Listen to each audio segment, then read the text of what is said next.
నచ్చట్లేదు అందుకే వెళ్ళిపోతున్నారా వీళ్ళందరూ? అంటే టికెట్ ఇవ్వనని చెప్పేశాడు కదా, మా గుంటకి టికెట్ ఇవ్వనని చెప్పేశాడు.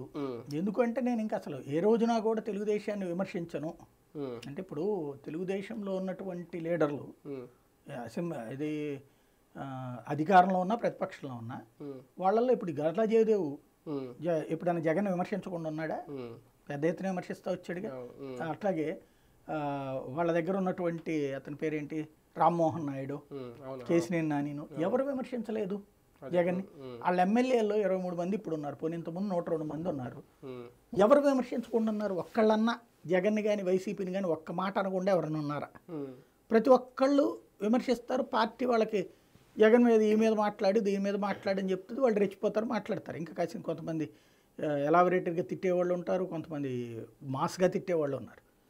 బట్ వైసీపీలో వచ్చేటప్పటికి ఆ విమర్శ చెయ్యనటువంటి వాళ్ళు వీళ్ళు ఏంటి అని చూస్తే ఈ అవినాభావ సంబంధం కొనసాగుతుంది.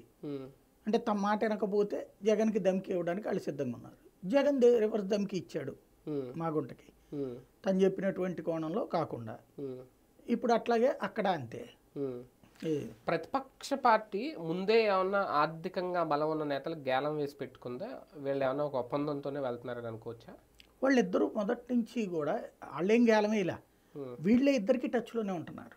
అదే ఇప్పుడు వైసీపీలో అధికారంలో ఉంటూ అవతల టచ్లోనే ఉంటున్నారు వాళ్ళు. అవును, ఎందుకంటే లావు శ్రీకృష్ణదేవరాయలు ఎప్పటి నుంచో బాబుతో టచ్లో ఉన్నారు, వెళ్ళిపోతే ఎప్పటి నుంచో ప్రచారం జరుగుతుంది వెళ్ళిపోతారు